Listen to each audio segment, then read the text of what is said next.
इधर यूपी के विधानसभा उपचुनाव को लेकर बयानबाजी जोरों शोरों से चल रही है। महाराष्ट्र में विधानसभा चुनाव को लेकर योगी के बटोगे तो कटोगे वाले बयान पर पोस्टर लगा दिए गए हैं और अब इसे लेकर यूपी में सियासत गर्मा गई है। करहल से समाजवादी पार्टी के उम्मीदवार तेज प्रताप यादव ने भारतीय जनता पार्टी पर हमला बोला है। देखिए,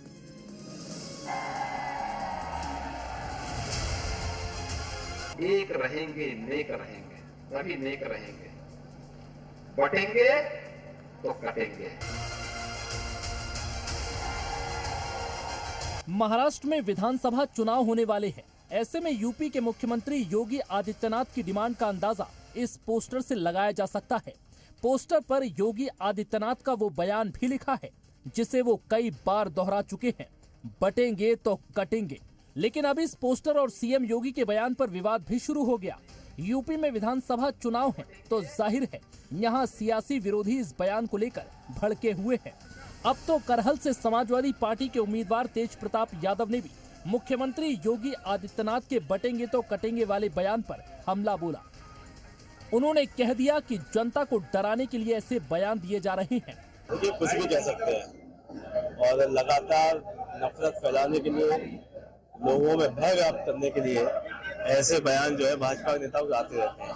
दरअसल मुख्यमंत्री योगी आदित्यनाथ ने यूपी से लेकर हरियाणा के विधानसभा चुनावों में सनातन एकता को लेकर हुंकार भरी थी। बांग्लादेश का उदाहरण देकर सबसे एक रहने की अपील की थी। एक रहेंगे नेक रहेंगे, सभी नेक रहेंगे, बटेंगे तो कटेंगे। आप देख रहे हैं ना, बांग्लादेश में देख रहे हो ना। यूपी में विधानसभा उपचुनाव को लेकर जुबानी जंग जोरदार हो रही है। आने वाले दिनों में यूपी के विधानसभा उपचुनाव को लेकर रैलियां होंगी। उम्मीद है कि पक्ष और विपक्ष दोनों तरफ से जोरदार बयानबाजी भी होगी। Bureau report, C media. तो आपने देखा किस तरह से बयानबाजी लगातार खूब हो रही है और उत्तर प्रदेश में पॉलिटिक्स का एक नया मुद्दा भी है। वो मुद्दा है पोस्टर। लखनऊ में अखिलेश यादव के जन्मदिन पर समाजवादी पार्टी कार्यालय के बाहर एक पोस्टर लगा। सुर्खियां बटोर रहा है ये पोस्टर।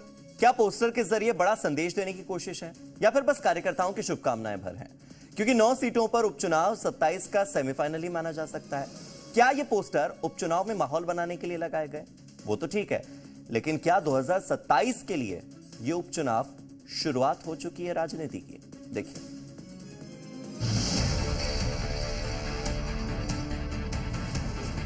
23 अक्टूबर को अखिलेश यादव का असली जन्मदिन होता है। समाजवादी कार्यकर्ता अपने अपने तरीके से अखिलेश का जन्मदिन मनाते हैं, लेकिन लखनऊ में समाजवादी पार्टी कार्यालय के बाहर लगे इस पोस्टर पर इस बार सबसे ज्यादा चर्चा हो रही है। एसपी दफ्तर के बाहर ये पोस्टर लगवाया है संत कबीर नगर के समाजवादी नेता जयराम पांडे ने और पोस्टर पर लिखा है 24 में बरसा जनता का आशीष। दीवारों पर लिखा है कौन होगा 27 का सत्ताधीश। इस पोस्टर की सियासत और सोशल मीडिया पर खूब चर्चा हो रही है। ये पोस्टर लगाया है समाजवादी पार्टी कार्यकर्ता जयराम पांडे ने, जहां पर लिखा हुआ है कि 27 का सत्ताधीश, यानी कि जयराम पांडे ने मान लिया है कि 2027 में अखिलेश सरकार बन रही है। 3 साल पहले भी जयराम पांडे नाम के इसी कार्यकर्ता ने एक ऐसा ही पोस्टर लगाया था जो कि काफी चर्चा का विषय बना था, जिस पर लिखा था आ रहा हूं।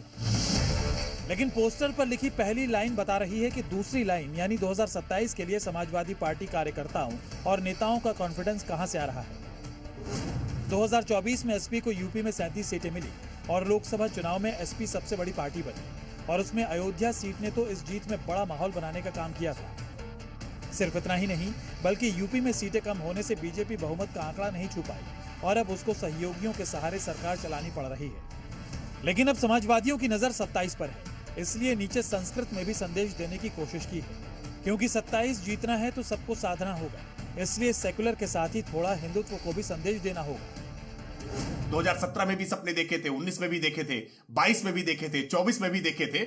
अभी 27 की चिंता ना करें। उत्तर प्रदेश में उपचुनाव होने वाले हैं, पहले उपचुनाव की चिंता करें। ये उपचुनाव के परिणाम ही उनके सारे सपनों को चकनाचूर कर देंगे। लोकसभा चुनाव में अखिलेश से बड़ा झटका खाने के बाद बीजेपी किसी भी कीमत पर उपचुनाव जीतना चाहती है। अगले 24 घंटे में 9 सीटों पर प्रत्याशियों का ऐलान भी कर सकती है, लेकिन अखिलेश इस मामले में आगे चल रहे हैं। कांग्रेस को बड़ा झटका देते हुए 9 में से 7 सीटों पर प्रत्याशियों का ऐलान कर दिया। और कांग्रेस को सिर्फ 2 सीट का ऑफर दिया। इस बात को लेकर यूपी कांग्रेस के नेताओं में नाराजगी देखने को मिल रही है, लेकिन 27 पर नजर बनाए हुए अखिलेश बीजेपी को किसी भी कीमत पर लीड लेने देना नहीं चाहते। इसलिए समय समय पर समाजवादी नेता और कार्यकर्ता अलग अलग तरीके से संदेश देते रहते हैं, लेकिन वोटर्स में इसका कितना असर हो रहा है, ये तो आने वाला वक्त ही बताएगा।